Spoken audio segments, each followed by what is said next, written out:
आज जिस तरह विफाकी वजीर बराए science and technology Fawad Chaudhry साहब भी कह रहे थे कि भंग की जो पैदावार है उसके लिए ये रीजन बहुत बेहतरीन है केपीके के हवाले से। उन्होंने कहा कि चीन 40,000 एकड़ पर और कनाडा 1 लाख एकड़ पर भंग की काश्तकारी कर रहा है। इनकलाबी रिसर्च है इस हवाले से सामने आई है कि भंग में मौजूद अंसर के असरात शदीद दर्द के मरीजों के लिए अहम किरदार अदा करते हैं। ये कॉटन इंडस्ट्री में भी काम करता है, इसकी एक्सपोर्ट करके पाकिस्तान ज़र मुबादला कमा सकती है और जो दीगर बसेस हैं इलेक्ट्रॉनिक बसेस उनको चलाने की भी बात की जा रही है।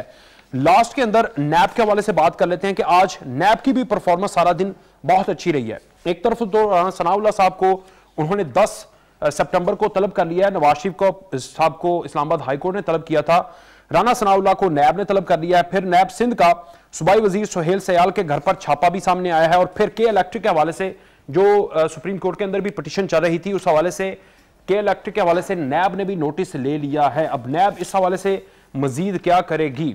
जवाद अहमद साहब चेयरमैन बराबरी पार्टी हमारे साथ मौजूद हैं, नज़ीर लगारी साहब सीनियर तजियाकार हैं और अली गौहर बलोच साहब पाकिस्तान मुस्लिम लीग नून के MNA हैं, हमारे साथ मौजूद हैं। बहुत शुक्रिया। अली गौहर बलोच साहब, मैं आपसे आगाज करूं। सर अली भाई, शेख रशीद साहब कह रहे हैं आपका डाउनफॉल शुरू हो गया है, तो फिर ये आप जाकर वहां पर मुलाकातें कर रहे हैं, शहबाज शरीफ की जरदारी साहब से मुलाकात क्या करने जा रहे हैं? कब APC होगी, क्या होगा? जी शुक्रिया वकास, आपने बड़ा अच्छा क्वेश्चन किया है। देखिए, मौजूदा हालात के हवाले से मैं आपके तजियात जो आप बता रहे थे वो सुन रहा था। वो तो खैर सियासी मामलात हैं। शहबाज साहब जरदारी साहब से मिले, जाहिर है एक तो उनकी खैरियत दरियाफ्त करना थी, इयादत करना मकसूद थी, और दूसरा जाहिर है सियासी हालात पर भी बड़ी पार्टी के कायदीन हैं दोनों, तो मुशावरत भी हुई होगी कुछ मामलात के ऊपर। और जहां तक मैं आपका तजिया सुन रहा था तो मुझे वो बात याद आ रही थी कि पाकिस्तान की इकोनॉमी, आपको पता है कि कभी ये बकरों, कट्टों और उसके बाद मुर्गी और अंडों से शुरू होके अल्लाह की शान है कि अब ये भंग पर भी पहुंच चुकी है। सुना है कि जिस हमारी वफाकी काबीना में आज भंग को डिस्कस किया गया और उसकी कास्ट की तो मंजूरी की गई। ये बैंड तो नहीं है ना? ये है जी, अगर कोई कहीं से फायदा मिलता है तो लेने दें, ये बैंड तो नहीं है, या तो कोई बैंड चीज वो पहले हमने मुर्गियों से भी फायदा लिया, अंडों से भी लिया, बकरों से भी लिया, अब भंग से भी उसी तरह से फायदा लेंगे।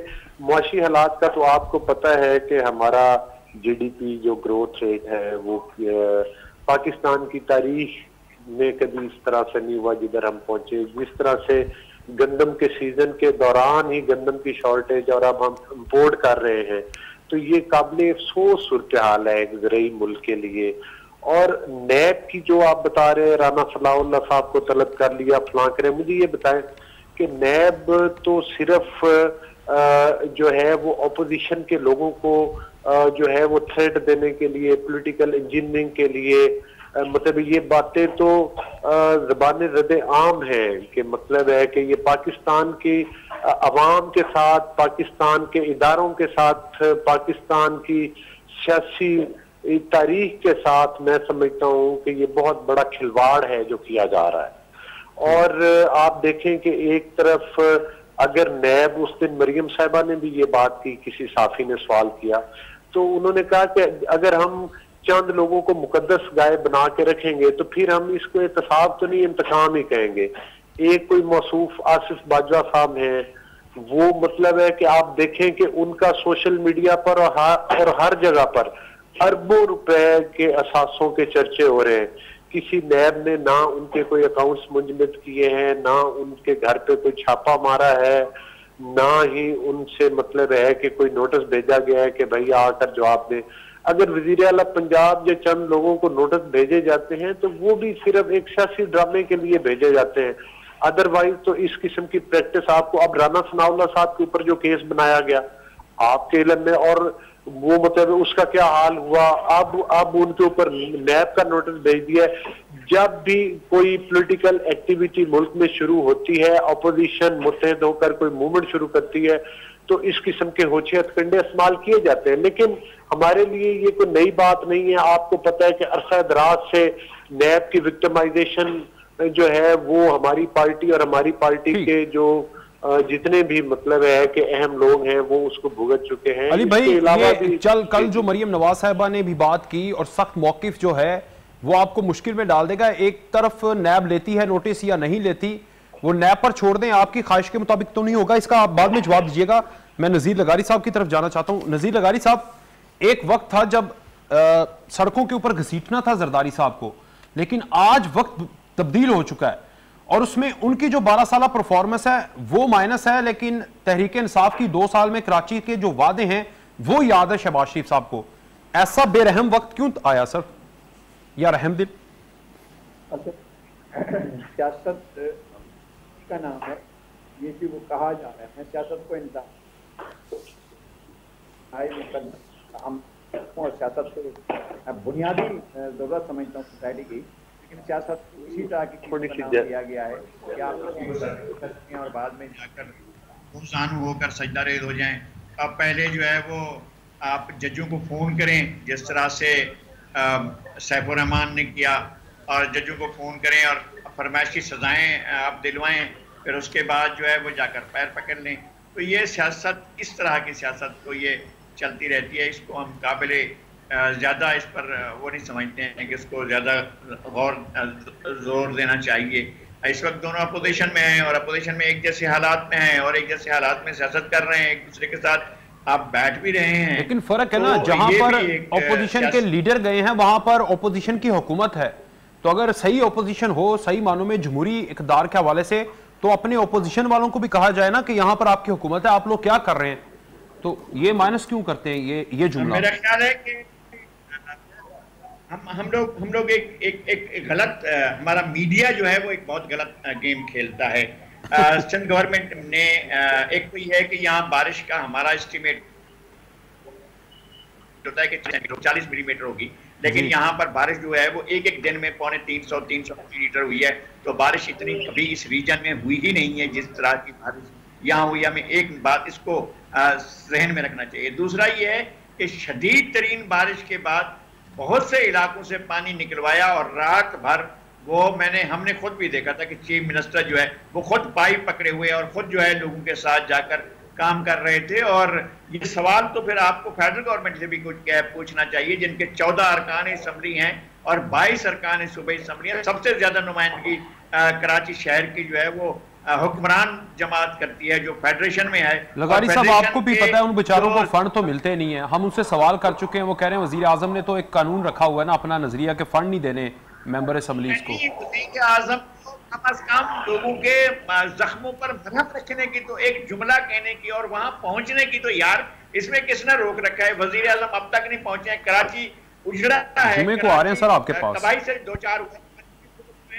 कराची के लोग जो हैं वो तहखानों में उनका सामान सारे का सारा सड़ गया, स्टोर्स उनके जो है वो सारे के सारे खत्म हुए। लोगों के साथ बहुत बुरा हुआ, लोगों के घरों में पीने का पानी नहीं है। आप जाएं उन इलाकों में जहां मुतासर हुए, और वो इलाके जो पाकिस्तान का प्राइम लैंड समझी जाती थी DHA, वहां देखें अब तक लोगों को पीने का पानी नहीं मिल सका है। लोगों के पास अब तक वो रहने के लिए प्रॉपर ठीक तौर पर रहना शुरू नहीं किया उन्होंने। ये सूरत हाल हुई है उन इलाकों की जिन इलाकों को समझा ये जाता था कि पाकिस्तान में अगर महंगे तरीन इलाके हैं तो यही इलाके, लेकिन उसका ना मसला ये था बारिश थी और सुबह हुकूमत ने अपना काम किया। वफाकी हुकूमत ने जो करना था ये तो कर सकते थे ना, लोगों के दुख में शरीक होते, आ जाते और काबीना से वज़रा आ जाते। एक दिन एक वजीर साहब आए, उन्होंने बैठकर कोई बातें की, उसके बाद वो चले गए। उन्होंने कहा जी मैं कल बदीन जा रहा हूँ, उसके बाद वो पता ही नहीं चला कि वो कहाँ है कहाँ नहीं है। और यहाँ से कई वजीर हैं काबीना के अंदर, वो भी लोगों के किसी दुख में शरीक नहीं हुए। ये सारी सूरत हाल रही है। हम एक लाठी उठा लेते हैं मीडिया और सिंध गवर्नमेंट, वो भाई सिंध गवर्नमेंट ने ग्राउंड में रहते हुए बदतरीन हालात में काम किया, ये हमने देखा है और हम उनके शदीद तनकीद करते रहे हैं। हम उनके मैं लगारी साहब, मैं आपसे तीनों हुकूमतों का, चलिए बलोचिस्तान बेचारे वो तो कहते हैं कि हमें तो उस तरह इख्तियारात भी नहीं है। तीनों, दो में PTI की और एक सिंध में, इसका कंपैरिजन के लिए मैं आपसे आपकी तरफ आऊंगा। आपने कंपैरिजन करना है। सैलाब KPK के अंदर भी आया, यहाँ पर भी लाहौर में भी बारिश हुई, यहाँ पर ज्यादातर शहबाज शरीफ साहब रहे और अब 2 साल से ये पर हैं, ये हैं इनकी 2 साल कारकर्दगी के ऊपर भी आप बात कीजिएगा। जवाद साहब, आप बताएं, ये जो शहबाज और जरदारी रोमांस इस वक्त दोनों चल रहा है, या आपको नजर आ रहा है कि ये रोमांस हतमी होगा या ये रोमांस इनका टूट जाएगा? जब भी इनको मौका मिला ये एक दूसरे के खिलाफ फिर हो जाएंगे जिस तरह माजी में 10 साल पहले रहे हैं। हालांकि उन्होंने मुआहदा किया था मिसाक जमहूरियत। अच्छा वकास, हमें ना पहले थोड़ा सा ये देखना पड़ेगा कि पॉलिटिकल साइंस में जो जमहूरियत यहाँ राइज है पाकिस्तान में, वो है कौन सी जमहूरियत? कहने को तो ये जमहूरियत है जिसको हम कहते हैं सरमायादाराना जमहूरियत, कैपिटलिस्ट डेमोक्रेसी। क्योंकि डेमोक्रेसी तो बहुत सारी शेप्स एंड फॉर्म्स में हो सकती है ना।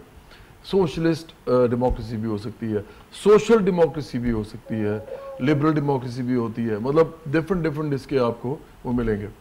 नेशनल डेमोक्रेसी भी है, मतलब आपको अगर आप इसकी वो देखेंगे ना,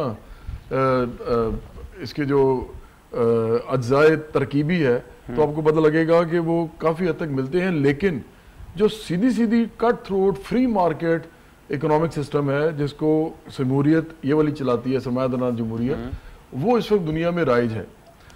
नॉर्वे, डेनमार्क, स्वीडन में ये नहीं है, अमेरिका में ये है, पाकिस्तान और इंडिया में भी यही जमहूरियत है।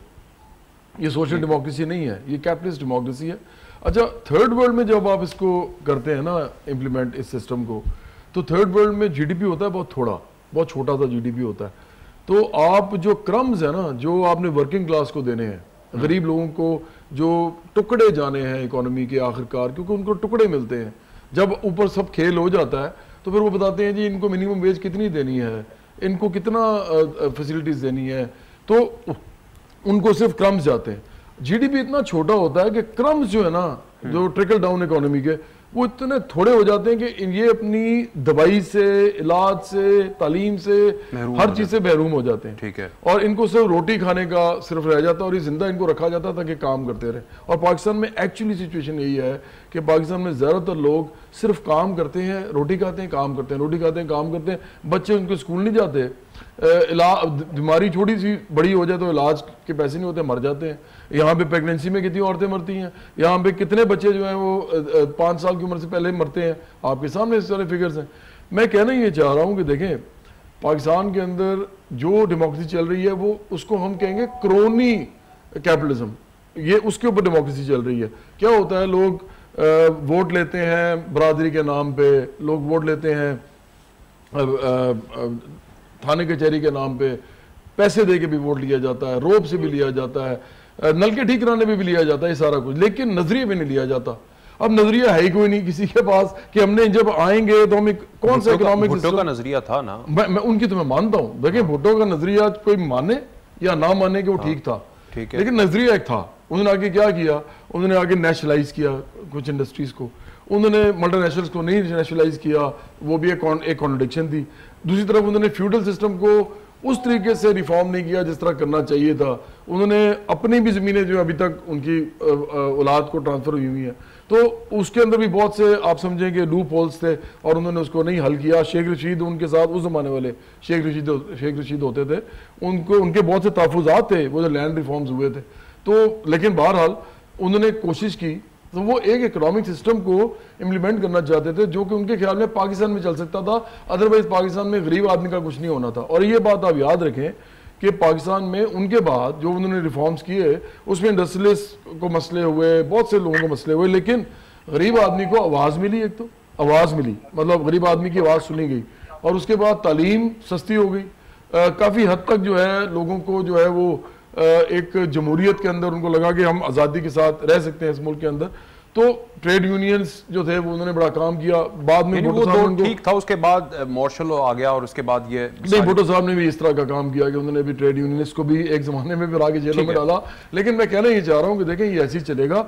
शहबाज शरीफ और आसिफ जरदारी और इमरान खान ये जिस सिस्टम को रिप्रेजेंट कर रहे हैं और जिस तरीके से वोट लेके आ रहे हैं और जिस तरीके के लोगों को पार्लियामेंट में लेके जा रहे हैं, ये होता ही रहेगा। इमरान खान ने क्या फजलुर रहमान को वोट नहीं दिया था? सबसे ज्यादा इमरान खान जिसके बारे में बात करते हैं कि जी ये बंदा गलत है, ये गलत है। आपको पता है सदर जब वो बनना था, सदर की सॉरी जब नॉमिनेशन हुई थी तो इमरान खान ने उनको वोट दिया था, इनको क्यों नहीं दिया था, आसिफ जरदारी को? तो मसला ये है कि ये तो सारे एक जैसे हैं, इनकी सबकी कोई ना मोरालिटी है, इनका किसी किस्म का कोई अखलाकियात इनके अंदर नहीं है, ये सिर्फ और सिर्फ अपने इंटरेस्ट पे पॉलिटिक्स करते हैं। मैं एक ब्रेक लेता हूं, ब्रेक के बाद इसके ऊपर लगारी साहब भी बात करेंगे, लेकिन एपीसी का जवाब नहीं दिया था मुझे नून लीग की तरफ से। हम कोशिश करेंगे ब्रेक के बाद उनसे पूछें कि एपीसी आखिर होनी कब है भाई।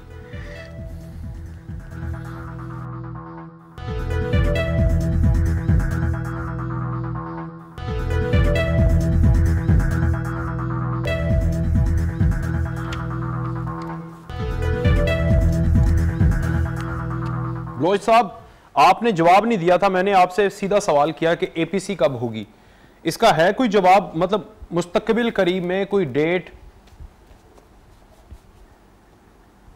इतना टाइम दिया था उतनी की मैंने बातें की है। आप नेक्स्ट क्वेश्चन यही कर लीजिएगा, फिर प्रोग्राम में ही दूंगा जवाब। जी अली गोरबा, मुझे आवाज क्लियर नहीं है, क्या बोला आपने? मेरी आवाज, मैंने कहा कि वो टाइम जितना था उसमें जितनी बातों के जवाब दे सकता था दिए, लेकिन आप ले टाइम सर मुझे बताएं ना। एक तो नवाज शरीफ साहब कब वापस आएंगे और एक एपीसी कब होगी, ये दो का दे दें पूरा प्रोग्राम आपके नाम। नवाज शरीफ साहब जो है वो कोर्ट ने बता तो दिया है, मतलब आप बजाय अकॉर्डिंग टू कोर्ट तो फिर उनकी वही डेट बनती है। लेकिन देखिए आप पार्टी आपस में मुशावरत कर रहे हैं और लायर्स के साथ भी कर रहे हैं, तो फिर कोई स्ट्रेटेजी अब बनाएंगे। मतलब ऑब्वियसली अगर अदालत, मेरा जाती ख्याल ये है, आप ऑफ द रिकॉर्ड पूछ रहे हैं कि ये अगर अदालतें डटी रही तो फिर इसी डेट पर आ जाएंगे, अदरवाइज कोशिश करेंगे कि अदालत के जरिए कोई टाइम आगे बढ़ाए।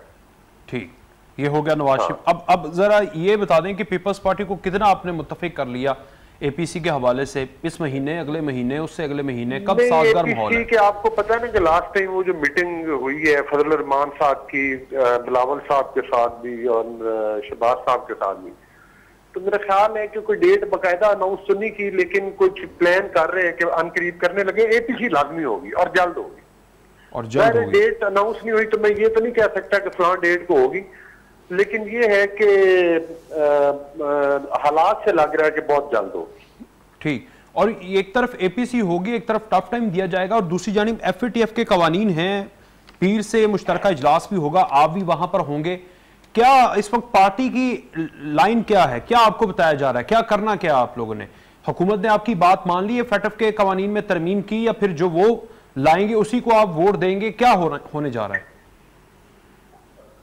देखें, ये मतलब है कि जो पार्टी का आप बता रहे हैं कि ये जो एफएटीएफ के हैं, इसमें पहले जो हुई थी बात, उसमें मेरा ख्याल है कि 95% मैं आपको ऑलमोस्ट पूरी ऑपोजिशन की तरफ से ये बात कर रहा हूं कि 95% चीजों से तो हम मुत्तफिक थे, लेकिन ये जो हर बार इसमें चीजें वो डाल दी जाती हैं अपने, मतलब है कि जिस तरह से वो नैब के हवाले से, पॉलिटिकल इंजीनियरिंग के हवाला से इन्होंने कुछ शिक्कें डाल दी थी लोगों को ब्लैकमेल करने के लिए, हरासमेंट के लिए, उनकी हमने मुखालफत की थी, उन पे हमारे तहफ़्फ़ुज़ात थे, बाकी मोस्टली शिकवा। लेकिन फिर ये उनको निकालने के लिए ही मतलब है कि वो तैयार नहीं थे। उसके बाद ये है कि ये सेनेट में गया, नेशनल असेंबली से तो वो पास हो गई थी, उस पर हमने नहीं किया था, अलबत्ता जेयूआई ने किया था। उसके बाद ये है कि सेनेट से अब ये नाकाम हो गया।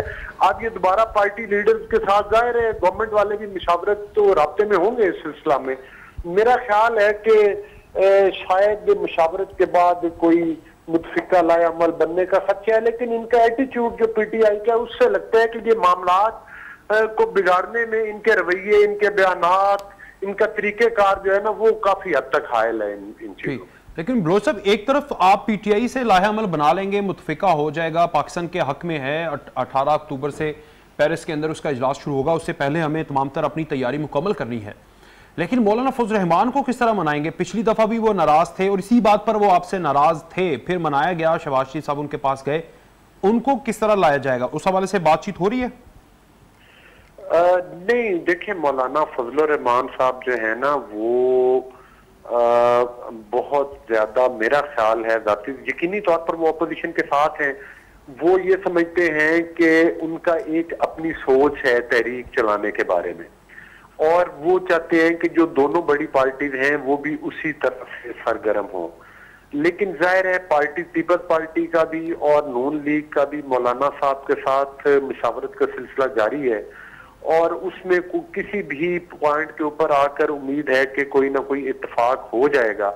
लेकिन उनका जैसे कि वो जो टाइम, जिस टाइम पे मौलाना साहब ने स्टार्ट लिया था, वो उस वक्त में ये उसको क्रिटिसाइज तो नहीं करता, लेकिन हर चीज का एक मतलब है मुनासिब वक्त होता है। तो मैं समझता हूं कि वो मतलब वो वक्त मुनासिब नहीं था जिसमें पार्टी के बाकी पीपल्स पार्टी और नून लीग के कुछ तफसादात थे, लेकिन मौलाना साहब बहुत अग्रेसिव तहरीक चलाना चाहते थे।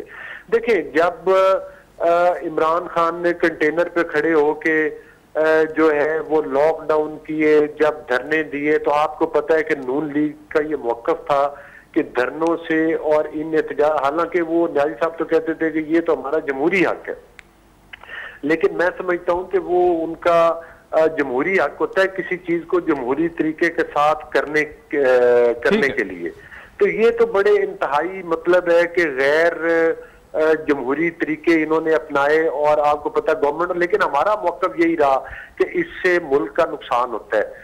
तो मौलाना साहब के साथ भी हम ये बिल्कुल तहरीक की जरूरत है, अवामी प्रेशर की जरूरत है, लेकिन एक मुनासिब वक्त का इंतजार है। अगला मेरा सवाल यही होगा कि ये मुनासिब वक्त जो अभी आप समझ रहे हैं कि वो है, तो क्या इस वक्त हुकूमत इतनी शिकस्त हाल हो चुकी है कि वाकई मुनासिब वक्त है अगर आप तहरीक शुरू करें? लगारी साहब, एक तो ये मुनासिब वक्त जब ऑपोजिशन करती है, ये आपने 70 साल तारीख में क्या मुनासिब ऐसा वक्त है जब सही लीगली तरीके के साथ हुकूमत को घर भेज दिया जाए? ऐसा मुनासिब वक्त कब आएगा? और फिर तीनों सूबों की परफॉर्मेंस के हवाले से बताएं, सिंध, पंजाब और केपी के, क्या आप किस तरह देखते हैं? अगर एनालाइज करें कंपैरिजन, तो कौन सी बेहतर है इस वक्त? सर लगारी साहब। तो मैं उसका इजहार करूंगा कि मुझे जवाब की बातें सुनकर दिली खुशी हुई है कि कोई पाकिस्तान के इशूज़ को इस तरह से देखता है, और उससे ज़्यादा खुशी इस बात की है कि एक फनकार जो है वो सियासी अमल में हिस्सा लेता है। मैं इस पर उन्हें खिराज तहसीन पेश करता हूँ और उन्हें मैं काबिल कदर समझता हूँ उनकी इस खिदमत को, और इस पूरे के पूरे चीज़ को तो नहीं है, मेरे ख्याल में ये समझते हैं तो जिम्मेदारी ही है, और उन्होंने जिस तरह से चीज़ों को समझा है, पाकिस्तान में इश्यूज यही हैं। अब जो आपने सवाल किया है, पाकिस्तान में ऐसे बहुत से मौक़े आए जब पाकिस्तान के अवाम ने देखा कि सूरत हाल नाकाबिल बर्दाश्त हो गई है, तो वो बाहर निकले और पूरी शिद्दत से बाहर निकले। ख़ास तौर पर 60s का जो डिकेड था, उस अयूब खान के खिलाफ और याया खान के खिलाफ पाकिस्तान के दोनों हिस्सों के अवाम ने जिस तरह का रिटेलिएशन किया था, जिस तरह का शदीद रिएक्शन किया था, और जिस तरह अपने गम और गुस्से का इजहार किया था, और जिस तरह से वो सड़कों पर आए थे, वहाँ पर मौलाना भाषानी और मुजीबर रहमान, यहाँ पर जुल्फ़िकार अली भुट्टो और दूसरी पार्टियां जिस तरह से उभर कर आई थी, और जिस तरह से उनने आमरीत को शिकस्त दी थी, तो आमरीत का एक अमल और भी था कि वो एक बहुत बड़े लाओ लश्कर के साथ चलता है और बहुत बड़ी बैन अवी सपोर्ट के साथ चलता है, और बैन अवी सपोर्ट अपने एजेंडे के लिए उनको अपनी गाइडलाइन के साथ चलाती है, तो वो भी एक मसला होता है, और ये मसाइल अब ख़त्म नहीं हुए हैं। लेकिन एक बात मैं देख रहा हूँ कि पाकिस्तान की पॉलिटिकल पार्टीज रिलेटिवली ग्रेजुअली वो अपना असर खो रही हैं और अवाम का एतमाद खोती जा रही हैं। ये मियां नवाज शरीफ का मुझे बहुत एहतराम है, मैं बहुत इज्जत करता हूँ, मैं तमाम पॉलिटिकल लोगों का, और जब से जवाद पॉलिटिकल लीडर हुए मैं इनकी भी बहुत इज्जत करता हूँ, मैं उनका एहतराम करता हूँ। लेकिन मुझे ये बात पाकिस्तान के अवाम इसको हजम नहीं कर पाएंगे। मैं शायद हजम कर जाऊं इसलिए कि शायद मेरा मसला कोई बड़ा ना हो, लेकिन लोग इस बात को हजम नहीं करते हैं कि मियां नवाज शरीफ के कैलेबर का आदमी जो है वो डील करे और मुल्क से बाहर चला जाए और 10 साल का एक सर्टिफिकेट लिखे और उसके बाद चला जाए, या इस बीमारी के अंदर जो वो बाहर जाएं और जाकर बैठ जाएं, इस तरह के। और ये जो चीजें हैं ना ग्रेजुअली लोगों के अंदर मायूसी पैदा करते हैं जब लोग देखते हैं कि सारी चीजें हमारे किसी काम की नहीं है, ना हमारे ये पार्टी हमारे काम की है, ना सेंट्रल लेफ्ट की पार्टी हमारे काम की है, ना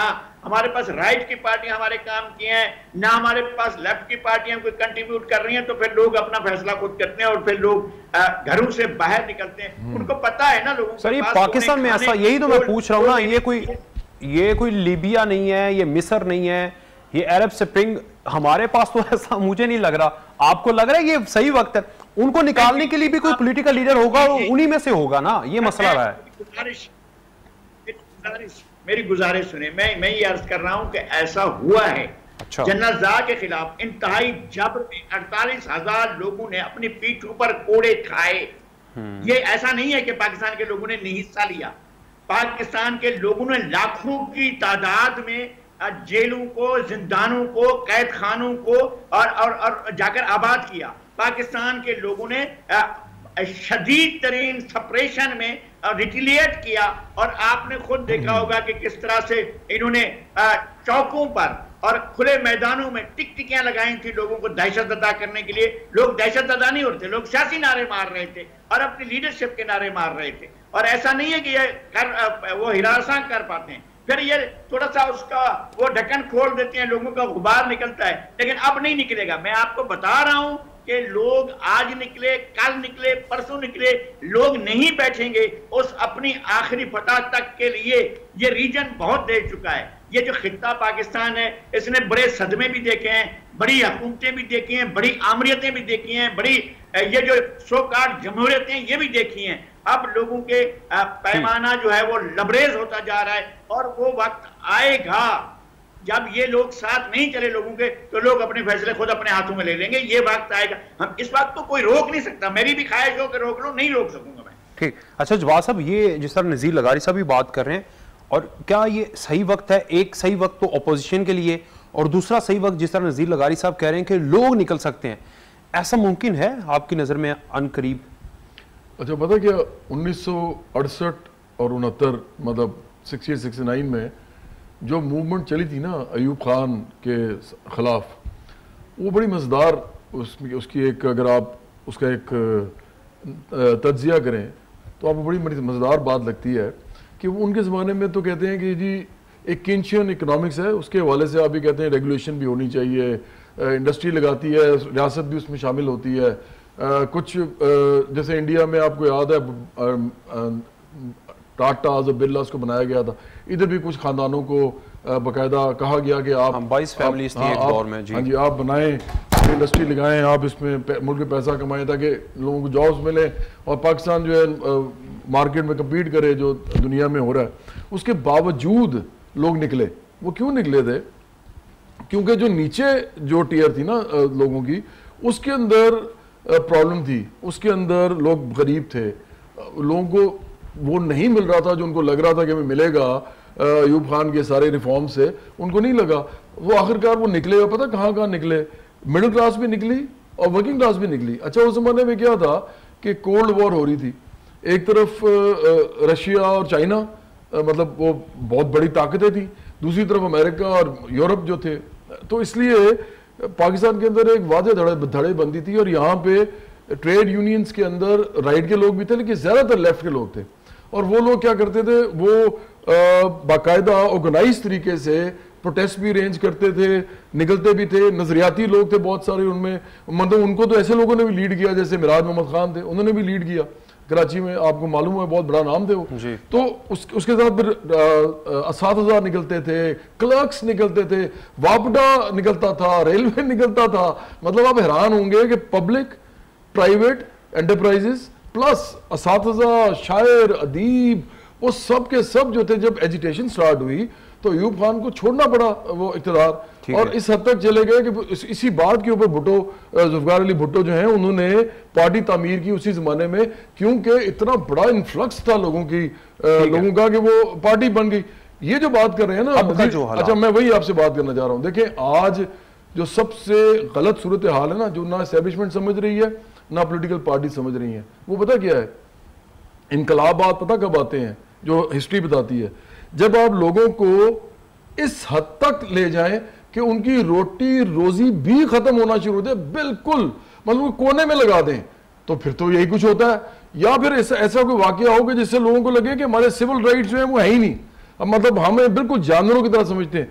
जैसे इजिप्ट में आपको पता है जो हुआ, आप जो भी बात कर रहे हैं, ऐसा नहीं है कि पाकिस्तान में नहीं हो सकता। पाकिस्तान में अगर 68-69 में हुआ तो आज भी हो सकता है। और मैं आपको बताऊं, ये इतनी बड़ी बेवकूफ़ी मार रहे हैं, मैं तो नहीं समझता कि इनको अकल भी आ रही है कोई, ये सारी पार्टीज कि जिस तरफ जा रहे हैं आप, कि ऐसे लोग अंदर से लावा जो है बन रहा है, ठीक है, और ये किसी टाइम पे भी निकल सकता है। इनको तो चाहिए बल्कि उसको डिफ्यूज करें, या उसको जो है वो आप कहते हैं ना, आप उसको एक एग्जॉस्ट दें। ये उल्टा जो है ये भरी जा रही, महंगाई हो रही है, गुर्बत बढ़ रही है और अनएम्प्लॉयमेंट हो रही है। और ये तीनों इंडिकेटर्स होते हैं ना, ये एक्चुअली इनकलाबी इंडिकेटर्स होते हैं या बहुत बड़े रेडिकल रिफॉर्म्स के इंडिकेटर्स होते हैं। अली गौहर बलोच साहब, जिस तरह आज एहसन इकबाल ने भी कहा कि हुकूमत की नाअहली और नाकामी मुल्क के लिए अजाब बन चुकी है, और फिर नज़ीर लगारी साहब और जवाद अहमद साहब की बातों से ऐसा लग रहा है कि अब हुकूमत के खिलाफ या इस सिस्टम के खिलाफ अवाम के अंदर लावा है, तो आप लोगों को लीड करना चाहिए था। लेकिन आप लोग ही के ऊपर इल्जाम लगे कि आप डील करके बाहर जाकर बैठे हुए हैं, आधी की आधी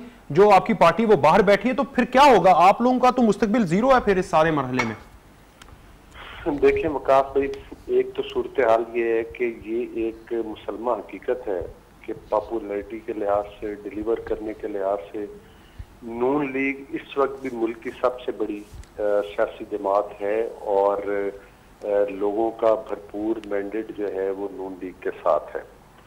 आज भी अगर लोगों को तवक्कुआत है तो वो नून लीग के साथ और मियां नवाज शरीफ साहब के साथ है और वही हमारे कायद हैं। लेकिन मैं बातें मैंने सुनी, लगारी साहब ने भी अच्छी बातें की, लेकिन मैं आपको ये भी बताऊं कि आपने कुछ दिन पहले फिर जरा मतलब मैं कोशिश करूंगा कि मुख्तसर टाइम में समेटूं अपनी बात को। 12 को में जो मरियम नवाज साहिबा ने पब्लिक से एड्रेस किया, हालांकि वो तो अपनी तारीख पर डेट पर आ रही थी जिसमें वो अदालत ने उनको बुलाया था, तो मैं भी उधर था मौजूद। तो आप ये देख लें कि 12 को में पब्लिक किस तरह से निकली बाहर। आप उनके वीडियोस देखें, अगरचे मीडिया को चलाने की जरा पाबंदियां हैं और वो उस तरह से चली हैं, उनकी बात भी चली है, जो उन्होंने बयान दिया इतना सख्त वो भी चला सर। अभी आप भी बात कर चुके हैं, मैंने नहीं रोका आपको। अगर मरियम बाहर आती हैं और पब्लिक में आकर वो बात करती हैं तो वो वही बयानिया है जो मियां नवाज शरीफ साहब का बयानिया। आज शहबाज साहब जो थे वो कराची गए हुए, अगर मियां नवाज शरीफ साहब अपनी सेहत को लेके इश्यूज के ऊपर बाहर गए तो वो टेस्ट और सारी चीजें हुकूमत ने की और हुकूमत ने ही उन्हें बाहर भेजा और अदलिया को दिखा कर गए।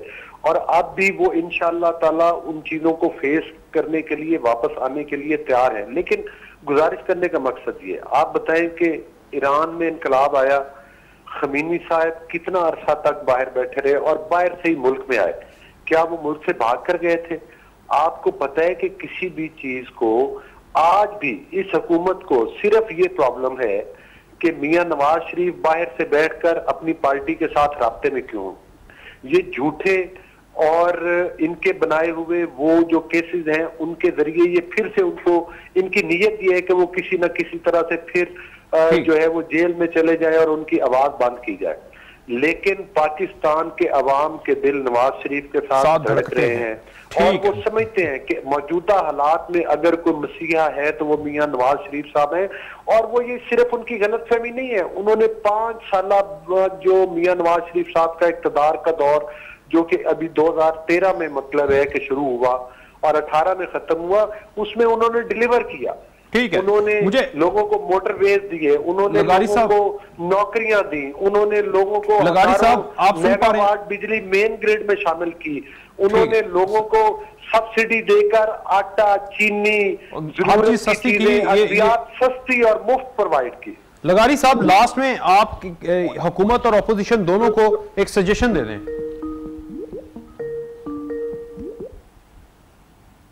लगारी साहब से राब्ता मुनक़ता हो चुका है, जवाब साहब आप दे दें सजेशन। देखिए मैं तो ये कहूँगा कि इस वक्त जो लोग हैं उनको 30 सेकंड में, ज़रा टाइम कम है, पाकिस्तान के जो लोग हैं उनको ये देखना चाहिए कि नवाज शरीफ, आसिफ जरदारी और इमरान खान, इनके इर्द गिर्द पॉलिटिक्स नहीं घूमनी चाहिए। ये 3 लोग नहीं हैं जो आपकी निजात दहिंदा हैं, ये सैकड़ों कनालों, हज़ारों कनालों में रहते हैं, ऐशो इशत की ज़िंदगी बसर करते हैं, बहुत बैंक बैलेंस है इनके पास, अरबपति खरबपति लोग हैं, ये आप लोगों के निजात दहिंदा नहीं हो सकते। लगारी साहब आपकी बात होगी। लगारी साहब आप बताएं, सजेशन दे दें हुकूमत और अपोजिशन दोनों को अपने अपने अंदाज से जिस तरह खेल रही है। मेरी ये गुजारिश होगी कि इंतकाम की सियासत जो है उसने कभी डिलीवर नहीं किया है। ये जो इंतकाम की सियासत होती है पिछले 20-30 साल से उसने नुकसान पहुंचाया। एहतसाब की नहीं चाहिए, एहतसाब करना हो सबका करें, इकरार द बोर्ड करें, कोई शख्स भी मुतवरक नहीं है, कोई फर्द मुतवरक नहीं है जिसके ऊपर कोई चीज सामने आ जाए उसका हिसाब किताब होना चाहिए, एक आदमी का हिसाब किताब होना चाहिए। आप पिक एंड चॉइस नहीं कर सकते कि मुझे इसका एहतसाब करना है और इसका एहतसाब नहीं करना है। एहतसाब सबका हो और रियासत खुद अपना इतनी ट्रांसपेरेंट हो कि लोग शक ना करें उसके ऊपर कि जनाब रियासत के अंदर जो लोग बैठे हैं वो तो मुतबर्रक और मुकद्दस बने हुए हैं लेकिन दूसरों का एहतसाब करते फिर रहे हैं। पहली बात यह है। दूसरी बात यह है कि आप अवाम के साथ अगर कट जाएंगे, अवाम के बेसिक इशू के साथ कट जाएंगे, अवाम की भूख, अफलास, बीमारी, नादारी के साथ अगर आप कट जाएंगे और उनको उसी हाल में छोड़ देंगे तो फिर लोग आपके इश्क में बहुत ज्यादा मुब्तला नहीं रहेंगे। ठीक, मैं लगारी साहब से जरा मैं शुक्रिया अदा करना चाहता हूँ। लगारी साहब, आपने बड़े अच्छे अल्फाज मेरे लिए कहे और आप दुआ कीजिए कि हम जो कर रहे हैं उसको साबित कदमी से कर सकें। बहुत शुक्रिया जवाद अहमद साहब, नज़ीर लगारी साहब और अली गौहर बलोच बड़े भाई हैं। आप सबका बहुत शुक्रिया। आज के टिबड़ों से इतना ही, कल तक के लिए इजाज़त, अल्लाह हाफ़िज़।